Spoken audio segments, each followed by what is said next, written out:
গল্পের নাম তোমাতেই বসন্ত। লেখিকা জেরিন আক্তার। পর্ব ৩। পরদিন সকাল সকাল ঘুম থেকে উঠে গেল প্রাণেশা। সারারাত ঘুম হয়েছে কিনা সন্দেহ। স্নিগ্ধর সাথে দেখা করতে যাবে ভেবেই খুশি। তার মধ্যে আজকে সৌরভ বাড়িতে থাকছে না, আরশাদ খানের সাথে শহরের বাহিরে একটা কাজে যাবে। স্নিগ্ধ ঘুম থেকে উঠেই ফোনটা হাতে নিয়ে প্রাণেশাকে মেসেজ দিল। গুড মর্নিং প্রাণ। প্রাণেশা মেসেজটা দেখে নিয়ে কল দিল। স্নিগ্ধ রিসিভ করে ঘুম জড়ানো গলায় বলল, good morning madam. Good morning sir, ভালো আছেন? এখন স্যার বলতে হবে না। ক্লাসে গেলে বইলেন না, আমার যখন ইচ্ছা হবে তখনই বলবো। আপনিই না বললেন আমি আপনার স্পেশাল স্টুডেন্ট, তাহলে আপনিও আমার স্পেশাল স্যার। স্নিগ্ধ হেসে হুমমখ বলল। প্রাণেশা বলল, আপনি ঘুমিয়ে আছেন নাকি? হুম। বোঝই তো নেইকে জাগিয়ে দিবে। কেন, বিয়ে করুন। স্নিগ্ধ অবলীলায় বলে দিল, তুমি রাজি থাকলে তোমাকেই বিয়ে করব ইনশাল্লাহ। প্রাণেশা চুপ করে রইল। স্নিগ্ধ কিছু সেকেন্ড পরে বলল, কি হলো, কথা বলছো না যে? প্রাণেশা থমথমে গলায় বলল, ভালোবাসেন আমায়? উহু। প্রাণেশা ফোনটা কেটে দিল। স্নিগ্ধ হেসে ফোনটা পাশে রেখে উঠে বসল। এরপরে বিছানায় থেকে নেমে চলে গেল ফ্রেশ হতে। প্রাণেশা ফোনটা রেখে রুম থেকে বেরোল। স্নিগ্ধর কথায় মনটা বেশ খারাপ হয়েছে। একবার ভালোবাসি বললেই বা কি এমন ক্ষতি হতো? দুপুরে আরশাদ খান আর সৌরভ যাওয়ার জন্য রেডি হল। প্রাণেশা ড্রয়িং রুমে বসে আছে। সৌরভ কাছে এসে গম্ভীর কণ্ঠে বলল, এই শোনো, বাড়ির বাহিরে বের হবি না, বাড়িতেই থাকবি। আর আমাদের ফিরতে একটু রাত হবে, টেনশন করিস না। রোকেয়া আন্টিকে তোর সাথে সাথে থাকতে বলেছি। প্রাণেশা মাথা নাড়াল। সৌরভ এরপরে আরশাদ খানের সাথে চলে গেল। এরপরে প্রাণেশা উঠে রোকেয়া বেগমের কাছে চলে এল। তাকে পেছন থেকে জড়িয়ে ধরে বলল, আন্টি জানো, আজকে আমি খুব খুশি। রোকেয়া বেগম হেসে হেসে বললেন, হুম, আমি একটু একটু আন্দাজও করতে পারছি। মনে হচ্ছে আমার মেয়েটা প্রেমে পড়েছে। বড্ড লজ্জা পেল প্রাণেশা। মিটিমিটি হেসে বলল, তুমি কি করে জানলে? আমার সন্তান নেই, তুমিই আমার সন্তান। তোমার বয়স যেদিন 2 দিন সেদিন থেকে তোমার সাথে আছি। তোমার মনের কথা ধরতে পারব না, এটা কি কখনো হয়েছে? প্রাণেশা মাথা নাড়াল। রোকেয়া বেগমের স্বামী যিনি, তিনি এই বাড়িতেই ড্রাইভারের কাজ করে। তাদের সন্তান নেই, তবুও কোনো আফসোস নেই। আল্লাহ যেহেতু দেননি সেহেতু উনারাও এই নিয়ে অসুখী নন। দুজনই প্রাণেশাকে আদর করে। প্রাণেশা স্নিগ্ধর ব্যাপারে সব কথা রোকেয়া বেগমকে বলল। তারও ইচ্ছা জাগছে ছেলেটাকে দেখতে। বিকেলের দিকে স্নিগ্ধ রেডি হয়ে রুম থেকে বের হল। সাইদ রেজা চৌধুরী জিজ্ঞাসা করলেন, কোথাও বেরোচ্ছ? স্নিগ্ধ ঘাড় চুলকে মুখে হাসি রেখে বলল, ওই আসলে প্রাণেশার সাথে দেখা করতে যাচ্ছি। ওকে যাও। সন্ধ্যার আগ দিয়ে স্নিগ্ধ প্রাণেশাকে বাড়িতে পৌঁছে দেওয়ার জন্য গাড়িতে উঠল। প্রাণেশার মনটা খারাপ। এতক্ষণ সময় দুজন একসাথে ঘুরল, কিন্তু এর মাঝে স্নিগ্ধ ওকে একবারও বলেনি যে ভালোবাসে। প্রাণেশাও আর বলেনি। স্নিগ্ধ ড্রাইভ করছিল, প্রাণেশা জানালার দিকে তাকিয়েছিল।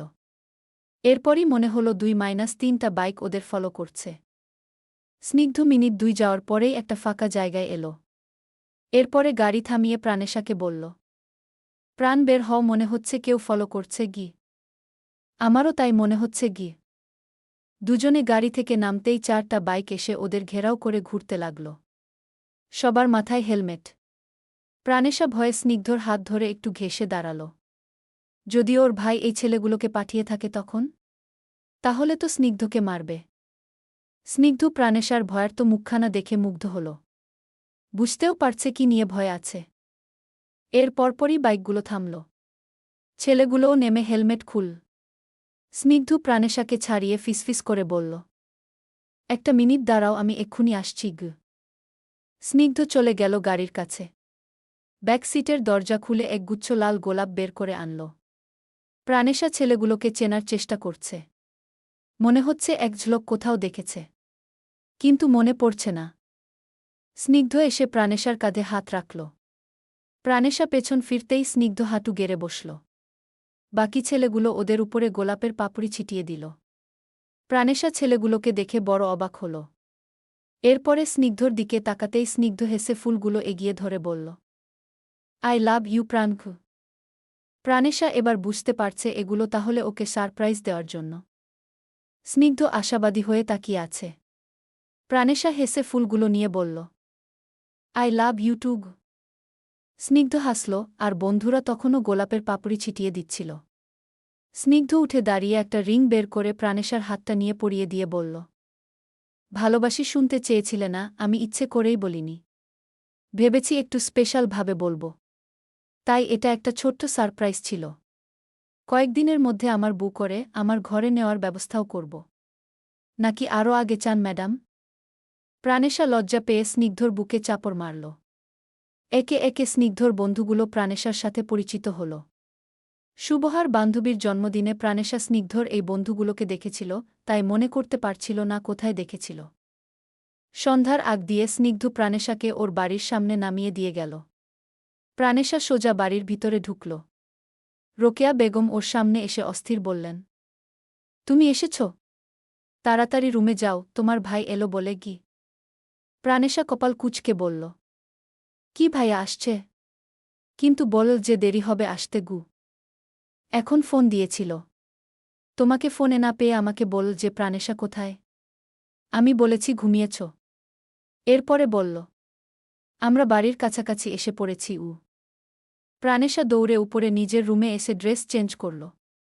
এর মিনিট 5 পরেই আরশাদ খান আর সৌরভ এলো। সৌরভ সোজা উপরে এসে প্রাণেশার রুমে নক করে ঢুকে বলল, কল দিলাম ধরলি না কেন? ভাইয়া একটু ঘুমিয়েছিলাম ঘে। তুই তো এই টাইমে ঘুমাস না। আজকে কেমন করে ঘুমিয়ে পড়েছি জানি না ভাইয়া গিয়ে। সৌরভ নিজের রুমে চলে গেল এই প্রাণেশাকে নিয়ে। চিন্তা করতে করতে ওর মাথাটা যাবে মনে হয়।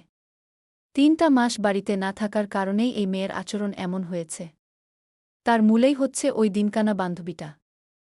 আরশাদ খান সোফায় বসে তার ওয়াইফ সারিকা খানের ফ্রেমবন্দি ছবি দেখে নিঃশব্দে কাঁদছেন। সৌরভ এসে নক করতেই আরশাদ খান ছবিটা পিঠের পেছনে রেখে টিস্যু দিয়ে চোখ মুছে ছেলেকে রুমে ঢুকতে বললেন। সৌরভ রুমে ঢুকে এগিয়ে এসে বলল, প্রাণেশাকে নিয়ে কথা আছে গি। বসো। সৌরভ বসে বলল, প্রাণেশা যেহেতু আমার ছোট বোন, আমি তার একজন গার্ডিয়ান। সেই হিসেবে প্রাণেশার বিয়ে নিয়ে কথা বলার রাইট তো আমার আছে। আরশাদ খান বললেন, হুম, অবশ্যই আছে গি। তুমি কি ওকে বিয়ে দিবে এখন নাকি পড়াবে? সবটাই তোমার বোনের উপরে ছেড়ে দিয়েছি। ও পড়তে চাইলে পড়বে। আমার কোনো সমস্যা নেই। সৌরভ গম্ভীর কণ্ঠে বলল, আমার সমস্যা আছে। আমি ওর হাবভাব দেখে বুঝতে পেরেছি নিশ্চয়ই কোনো প্রেমে জড়াচ্ছে।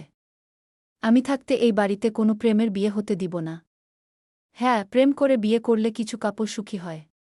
আবার কিছু কিছু সময় দেখা যায় প্রেম করে বিয়ের পরে অনেক কাপলের মাঝে ঝামেলা হয়। পরবর্তীতে ডিভোর্স নেয়। সেই ভয়টা পাই ওকে নিয়ে।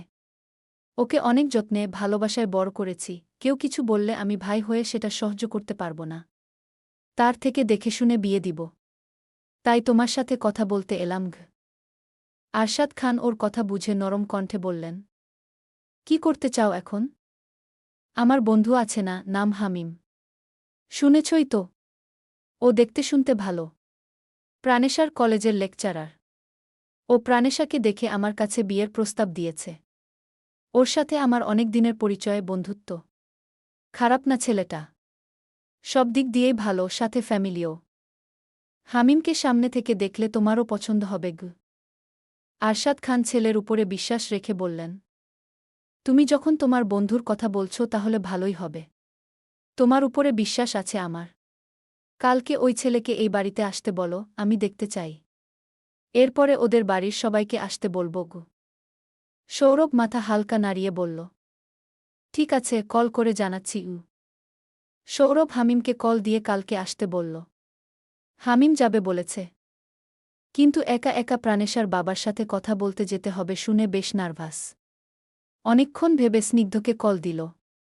ভালোমন্দ কথা বলার পরে বলল, স্নিগ্ধ শোনো না, কালকে একটা জায়গায় যাব। আমার সাথে তোকে যেতে হবে গু। কোথায়? হামিম মুচকি হেসে বলল। তোকে বললাম না একজনকে পছন্দ হয়। ওই তো সেই মেয়ের বাবা ডেকেছে। তারই সাথে কথা বলতে যাব। আর একা একা যাব, তাই ভাবলাম তোকে সাথে নিয়ে যাব। যাবি না? স্নিগ্ধ সম্মতি জানিয়ে বলল। ঠিক আছে, যাব।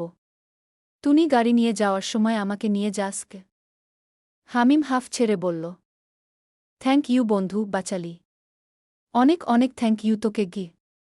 প্রাণেশা রাতে স্নিগ্ধকে কল দিল। স্নিগ্ধ খেতে বসেছিল। পাশে সুবহা খাবার বেড়ে দিচ্ছিল। স্নিগ্ধ কল রিসিভ করে লাউডে দিল। প্রাণেশা বলল। আমার স্পেশাল স্যারটা কি করছে? সুবহা হেসে বলল।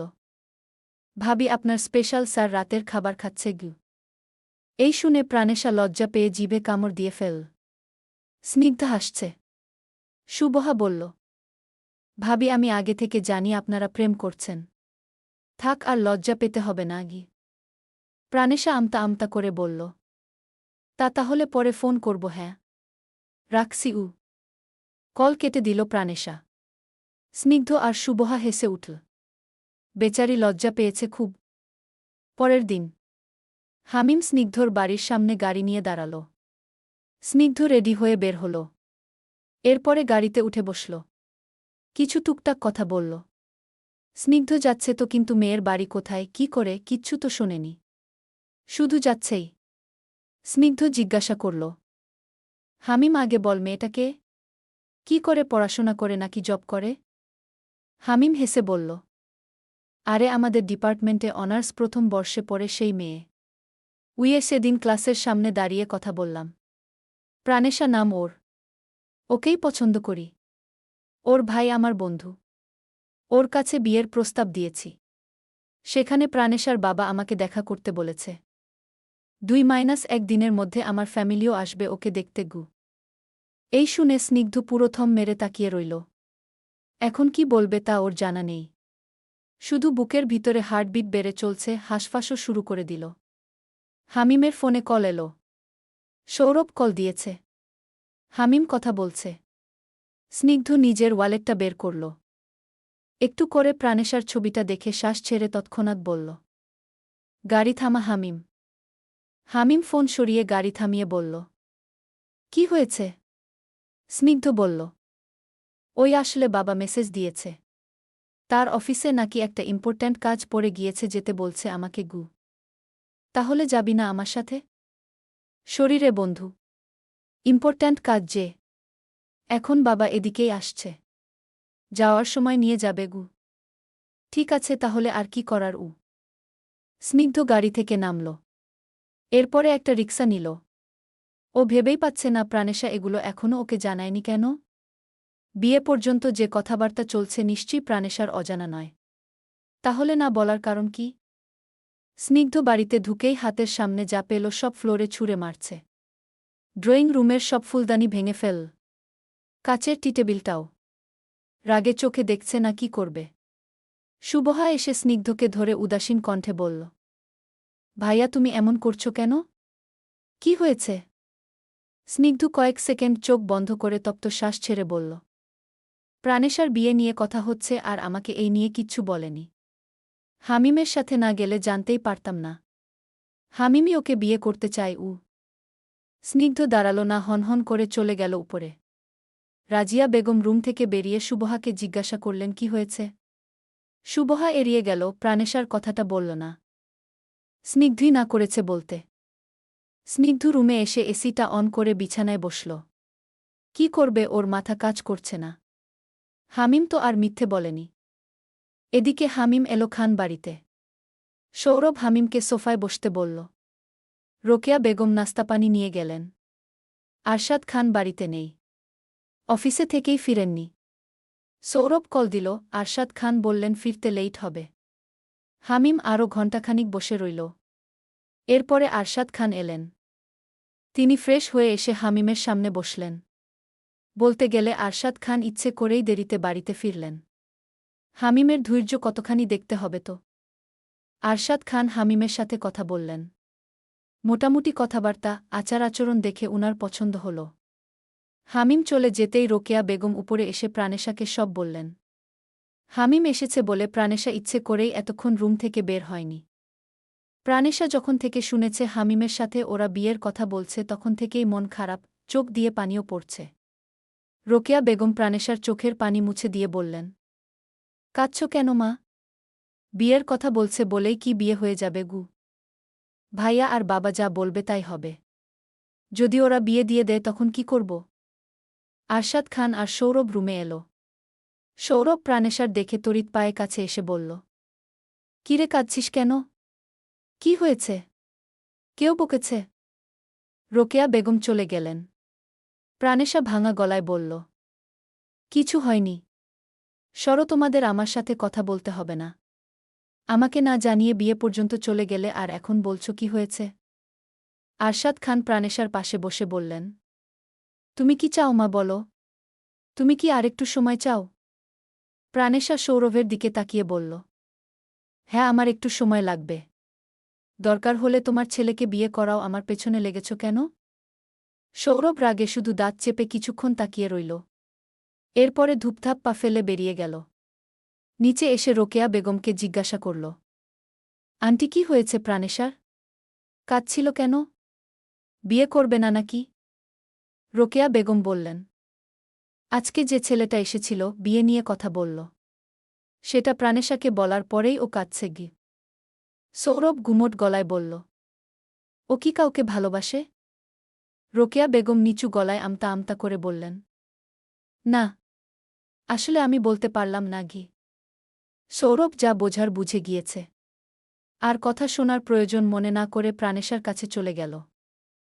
সন্ধ্যার পরপর স্নিগ্ধ কল দিল প্রাণেশাকে। প্রাণেশা কল রিসিভ করল। দুজনেই চুপচাপ, কেউ কথা বলছে না। স্নিগ্ধ শ্বাস ছেড়ে বলল, কি করছ? কিছু না, আপনি? বসে আছি। স্নিগ্ধ হামিমের কথাটা বলল। এরপরে প্রাণেশাও বলল ওর বাবার সাথে কথা বলতে এসেছিল। পরপর প্রাণেশাই বলল, কেঁদে কেঁদে বাবাকে বলেছি আমার সময় চাই। বাবা তাতেই সম্মতি জানিয়েছে। ভাইয়া তো এই নিয়ে রাগারাগি। পরে বলেছে তোর ভাবার জন্য 7 দিন সময়। এরপরেই হামিমের বাড়ির লোক আসবে বিয়ের পাকা কথা বলতে। এখন আপনি কিছু একটা করুন গু। স্নিগ্ধ গভীর গলায় বলল, তুমি চিন্তা করো না। এর আগেই তুমি আমার বাড়িতে আসবে। তোমাকে আমি হারাতে পারব না। তোমাকে আমার লাগবে মানে লাগবে। আপাতত নিশ্চিন্ত থাকো। কোনো টেনশন করো না জান। প্রাণেশা মুচকি হেসে বলল। শেষে কি বললেন? স্নিগ্ধ অবলীলায় বলে দিল, আমার জান, আমার প্রাণ, আমার ভালোবাসা। প্রাণেশা কিছু বলার আগেই স্নিগ্ধ মুখের কোণে এক চিলতে হাসি ফুটিয়ে বলল, তোমার মায়ে এমনভাবে ডুবেছি যে রাতের ঘুমের আগের শেষ চিন্তা তুমি, আর সকালের প্রথম ভাবনা তুমি গু। রাত তখন 10টা। সৌরভের ফোনে একটা ছবি এলো। ছবিটা সিন করার সাথে সাথে সৌরভ চোয়ালে শক্ত করে বিছানায় থেকে উঠে দাঁড়াল। ছবিটায় স্পষ্ট দেখা যাচ্ছে প্রাণেশাকে একটা ছেলে ফুল দিয়ে প্রপোজ করছে। আবার সৌরভের ফোনে কলও এলো। সৌরভ কিছু বলার আগেই ওরই মামাতো ভাই সাব্বির বলল, এই ভাই, খবর কি কিছু রাখিস? ছবিটা দিয়েছি, দেখেছিস? সৌরভ শক্ত কণ্ঠে বলল, ছবিটা কই পেলি? সাব্বির বলল, সেদিন বাড়িতে ফেরার পথে দেখি তোর বোনকে একটা ছেলে প্রপোজ করছিল। ভেবেছিলাম প্রাণেশাকে ওরা ডিস্টার্ব করছে, ওকে বাড়িতে নিয়ে যাই। কিন্তু আমি যাওয়ার আগেই দেখি প্রাণেশা ওই ছেলের প্রপোজাল অ্যাকসেপ্ট করল। তাই আর কিছু বললাম না। আবার আজকে হামিম বলল ও নাকি তোদের বাড়িতে কথা বলতে এসেছে। তাই হামিমকে এসব বিষয়ে না জানিয়ে সোজা তোর কাছে বললাম গো। সৌরভ তপ্ত শ্বাস ছেড়ে বলল, ঠিক আছে, দেখছি। সৌরভ কল কেটে দিয়ে হুড়মুড়িয়ে রুম থেকে বেরিয়ে প্রাণেশার রুমের দিকে এলো। রাগে ওর চোখমুখ লাল হয়ে গিয়েছে। প্রাণেশার রুমটা ভিতরে থেকে লক দেখে জোরে জোরে ধাক্কাতে লাগল আর বলল, দরজা খোল তো। প্রাণেশা, এই দরজা খোল, কথা আছে। প্রাণেশা দরজা খুলে বলল, কি হয়েছে ভাইয়া? সৌরভ ফোনটা বের করে সেই ছবিটা দেখাল। প্রাণেশা শুকনো ঢোক গিলল।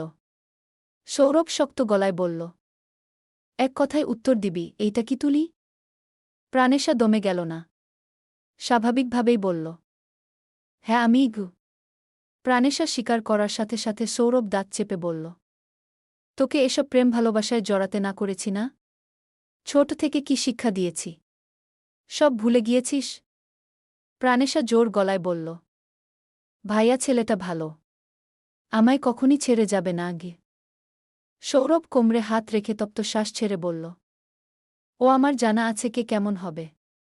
আজ তোকে ভুলিয়ে ভালিয়ে বিয়ে করবে আর তার কয়েকদিন পরেই ঝামেলা হবে, এরপরে ছাড়াছাড়ি। আর ওই যে তোর দিনকানা বান্ধবীর ভাই না, ওই ছেলে যে তোর সাথে সারা জীবন কাটিয়ে দিবে, এর কি গ্যারান্টি?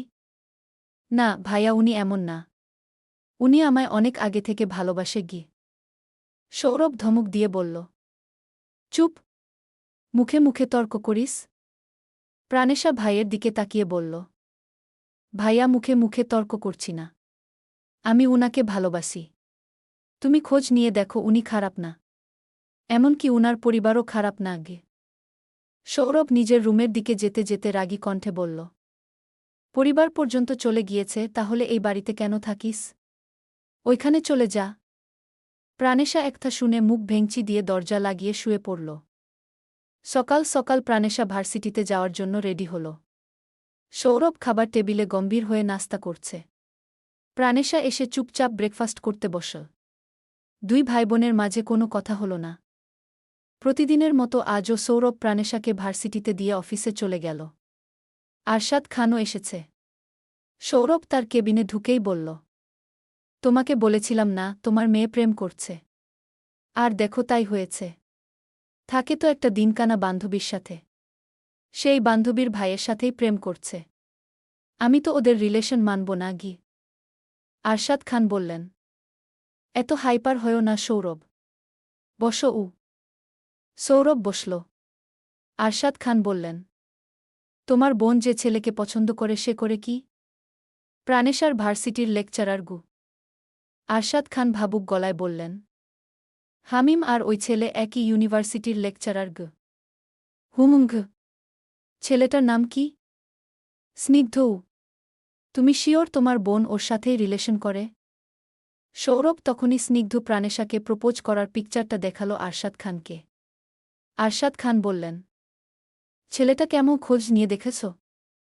সৌরভ স্পষ্ট গলায় বলল, ছেলে যেমনই হোক বাবা, আমি কিন্তু এই রিলেশন মানছি না। আমি জানি তুমি প্রাণেশার পছন্দই প্রায়োরিটি দিবে। ও যেমন তোমার ছোট মেয়ে, আমিও তোমার বড় ছেলে।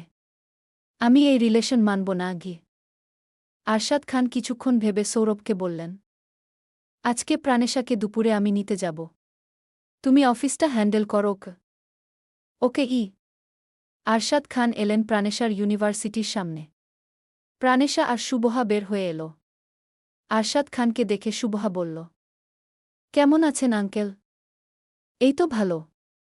তুমি কেমন আছো? ভালো। আরশাদ খান আশেপাশে তাকিয়ে সুবহাকে জিজ্ঞাসা করলেন, সুবহা তোমার ভাই কি আজকে ভার্সিটিতে এসেছে? হ্যাঁ গু। একটু কথা বলা যাবে? ভিতরে আছে। সুবহা বলল, ভিতরে আছে, কিন্তু একটু দাঁড়ান, এখনই এখানেই আসবে গি। প্রাণেশা ভয়ে আরশাদ খানের কাছে এসে বলল, বাবা তুমি কিন্তু উনাকে কিছু বলবে না গি। আরশাদ খান প্রাণেশার দিকে তাকিয়ে হালকা হেসে বললেন, না কিচ্ছু বলব না গি। স্নিগ্ধ বাহিরে এলো। আরশাদ খান, প্রাণেশা আর সুবহাকে একসাথে দেখে কপালে ভাঁজ ফেলে এগিয়ে এলো। সুবহা বলল, আঙ্কেল এটা আমার ভাই উ। আরশাদ খান স্নিগ্ধকে বললেন, তুমি স্নিগ্ধ উ? হ্যাঁ আঙ্কেল গ। আরশাদ খান প্রাণেশাকে গাড়িতে উঠতে বললেন। প্রাণেশা গাড়ির কাছে দাঁড়িয়ে রইল, এই দেখার আশায় যে ওর বাবা স্নিগ্ধকে কিছু বলে নাকি। আরশাদ খান শ্বাস ছেড়ে স্নিগ্ধকে বললেন, আমি তোমার সাথে একটু কথা বলতে চাই। এখানে তো বলা যাচ্ছে না। একটু পরে আমার অফিসে আসতে পারবে? স্নিগ্ধ সোজা গলায় বলল, হ্যাঁ গু। প্রাণেশা স্নিগ্ধর দিকে তাকিয়ে মাথা দিয়ে যেতে না করল। স্নিগ্ধ হালকা মাথা নাড়িয়ে বোঝালো কিচ্ছু হবে না। আরশাদ খান প্রাণেশার দিকে তাকিয়ে স্নিগ্ধকে উদ্দেশ্য করে বললেন, টেনশন করো না, আমি আমার মেয়ের পছন্দই প্রায়োরিটি দিব। তোমাদের আলাদা করব না গি। প্রাণেশা খুশি হয়ে গাড়িতে উঠল। আরশাদ খান হেসে গাড়িতে উঠলেন। আর প্রাণেশাকে বললেন, স্নিগ্ধকে অফিসের লোকেশন দিয়ে দাও।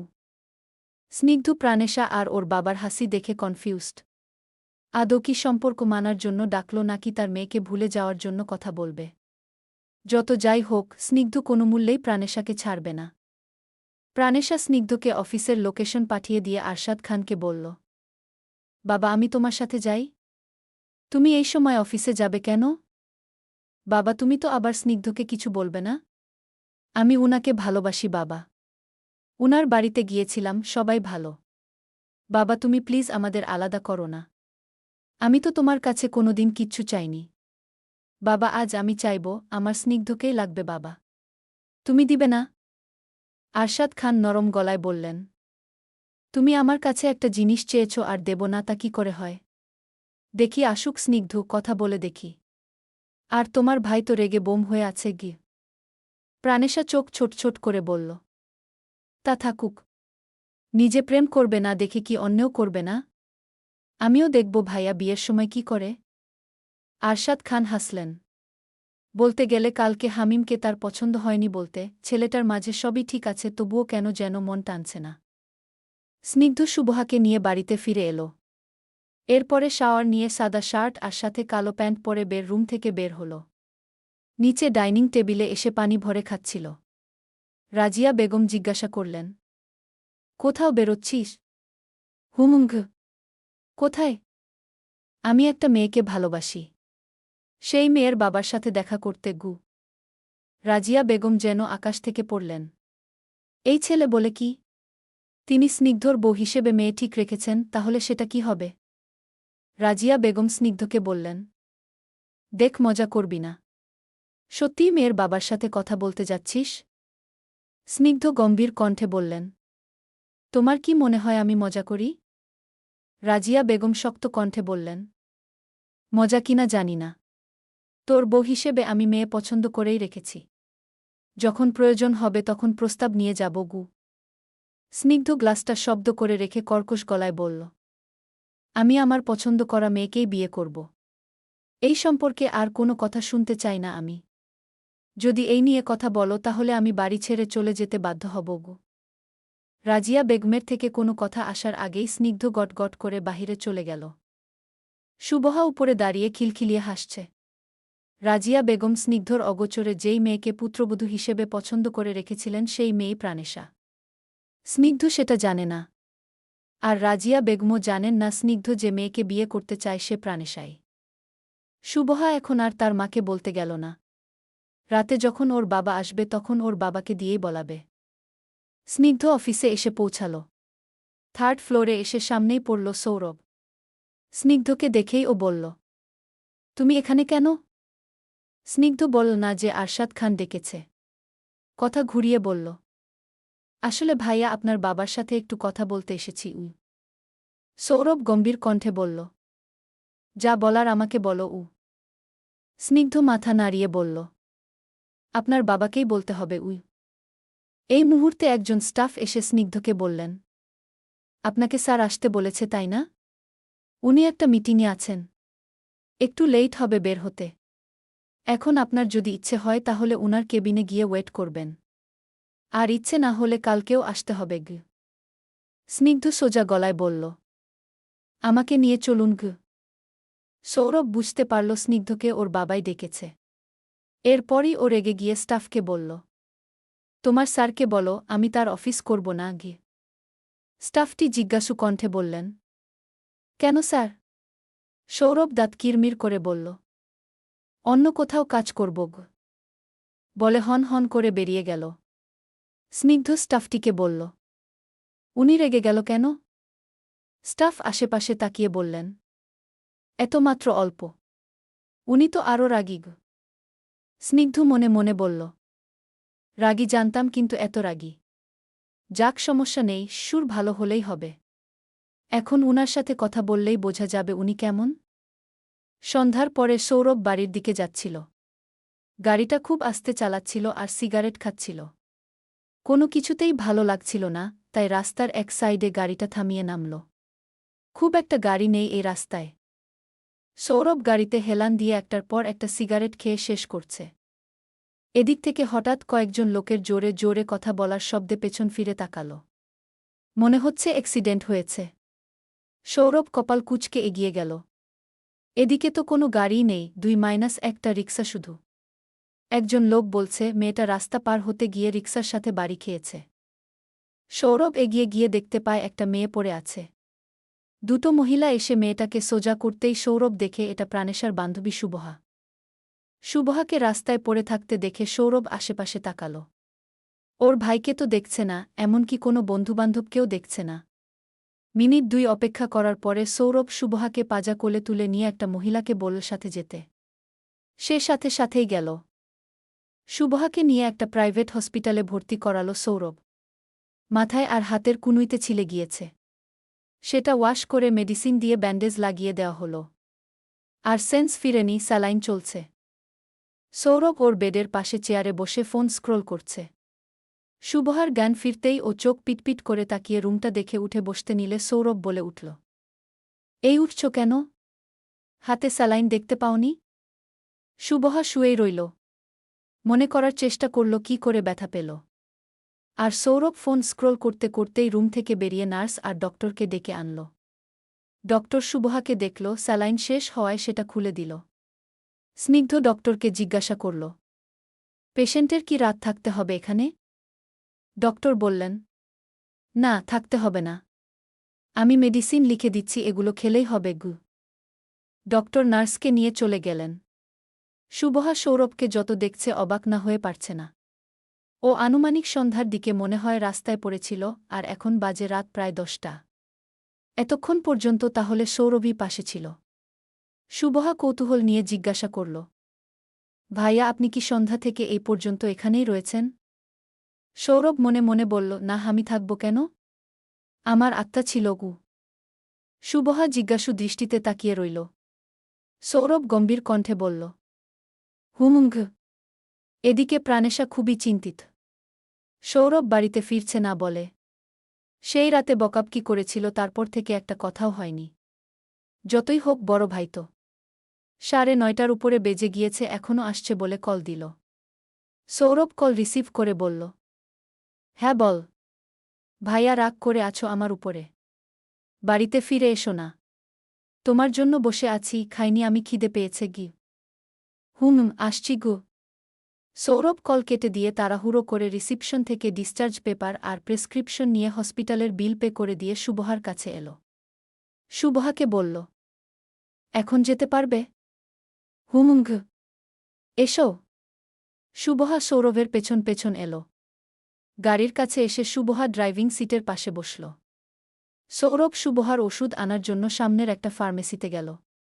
এরপরে শুভহার ওষুধগুলো ওকে দিয়ে ড্রাইভিং সিটে উঠে বসল। শুভহা কিছু সেকেন্ড পরে বলল, আচ্ছা, আমার ব্যাগ দেখেছেন? পেছনের সিটে আছে গি। সৌরভ স্টিয়ারিং ঘোরাতে ঘোরাতে শার্টের উপরের বোতাম দুটো খুলে এসি বাড়িয়ে দিল। এত রাগ, চিন্তা নিয়ন্ত্রণ করার জন্য সিগারেট ধরাল। কে পাশে আছে সেটা আমলে নিল না। মিনিট 20 পরে সৌরভ শুভহার বাড়ির সামনে গাড়ি থামাল। শুভহা গাড়ি থেকে নামতেই দারোয়ান কাছে এল। সৌরভ আর গাড়ি থেকে নামল না। শুভহা দারোয়ানের হাতে ওষুধ, প্রেসক্রিপশন দিয়ে ব্যাকসিটে থেকে ব্যাগ বের সৌরভের কাছে এসে দাঁড়াল। নরম কণ্ঠে বলল, আপনাকে অনেক অনেক ধন্যবাদ ভাইয়া গি। সৌরভ গলার কণ্ঠ খাদে নামিয়ে কি ওয়েলকাম কি বলে চলে গেল। সৌরভ বাড়ির সদর দরজায় এসে দাঁড়াতেই প্রাণেশা এগিয়ে এল। সৌরভের শার্টে রক্ত লেগেছিল একটু। সেটা প্রাণেশা দেখে সৌরভকে ধরে প্রায় কেঁদে দিয়ে বলল, এই ভাইয়া, তোমার কি হয়েছে? কোথায় ব্যথা পেলে? রক্ত লেগে আছে কেন? সৌরভ প্রাণেশার মাথায় গাঁটটা মেরে বলল, ধুর পাগলি, আমার কিচ্ছু হয়নি গি। প্রাণেশা বিশ্বাস করল কিনা বোঝা গেল না। সৌরভ শার্ট খুলে বলল, এই দেখ গাধা, শার্টে রক্ত। শরীরে রক্ত নেই গু। প্রাণেশা নাক টেনে সৌরভের পিঠে কিল মেরে বলল, বাড়িতে দেরি করে ফিরলে কেন? আমি কত চিন্তা করেছি। সৌরভ বলল, ওই তোর দিনকানা বান্ধবী রাস্তায় দেখলাম পড়ে আছে। সেটাকে হসপিটালে ভর্তি করে এখন ওষুধ কিনে দিয়ে বাড়ির সামনে নামিয়ে দিয়ে এলাম গো। প্রাণেশা বুঝল না, কপাল কুঁচকে তাকিয়ে রইল। সৌরভ মুখ বাঁকিয়ে বলল, ও তোর তো আবার প্রিয় মানুষের বোন। দিনকানা বললেও মনে হয় পাপ হবে গ। প্রাণেশা সৌরভের পেছন পেছন গিয়ে বলল, আমার বান্ধবী এখন কেমন আছে? সৌরভ ভ্রুকুচকে নিয়ে বলল, আমাকে বলছিস কেন? ফোন নেই, কল কর। প্রাণেশা সোফার কাছে এসে ফোনটা নিয়ে কল দিল শুভহাকে। রাত 11:30টার দিকে স্নিগ্ধ কল দিল প্রাণেশাকে। শুভহার চিন্তায় আর কল দিতেই পারেনি, তাই এখন দিচ্ছে। স্নিগ্ধ ভেবেই নিল প্রাণেশা হয়তো ঘুমিয়ে পড়েছে, এখন প্রথমবার কল ধরলে ধরল, আর না ধরলে ফোন রেখে ঘুমিয়ে পড়বে স্নিগ্ধ। প্রাণেশা স্নিগ্ধর প্রথম কলই ধরল। স্নিগ্ধ অবাক কণ্ঠে বলল, ঘুমাওনি? ঘুম আসছিল না। শুভহার জন্যও ভালো লাগছিল না। কেমন আছে ও? এখন ভালোই। প্রাণ, জানো শুভহাকে যে ছেলে হসপিটালে নিয়ে ভর্তি করিয়েছে এবং বাড়ি পর্যন্ত দিয়ে গিয়েছে সেই ছেলেকেই দেখলাম না গ। প্রাণেশা বুঝতে পারল হয়তো শুভহা সৌরভের কথা বলেনি। প্রাণেশাও না বোঝার ভান করে বলল, তাই নাকি? ছেলেটা তো তাহলে ভালো কাজই করেছে গ। স্নিগ্ধ শ্বাস ছেড়ে বলল, কালকে ইউনিভার্সিটি যাবে? না গি। কেন যাবে না? শুভহা অসুস্থ। তাহলে একা একা গিয়ে কি করব গো? এই শুনে স্নিগ্ধ ঝাড়ি বলল, একটা দিব। কিসের যাবে না? কালকে যাবে ভার্সিটিতে গু। প্রাণেশা হেসে বলল, আমি যাব না মানে যাবই না স্যার। আবার স্যার? কিসের স্যার? স্নিগ্ধ বল উ।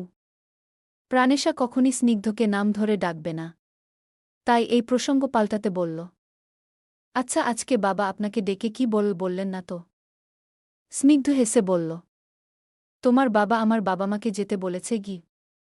কিন্তু ভাইয়া যে। স্নিগ্ধ গভীর গলায় বলল, তোমাকে ভালোবেসেছি, তোমাকে আমার করতে যা করতে হয় আমি করব। তোমার ভাইকে ম্যানেজ করার দায়িত্ব আমার গু। প্রাণেশা ভ্রু উঠিয়ে বলল, আচ্ছা দেখবনি কেমন ম্যানেজ করেন গু।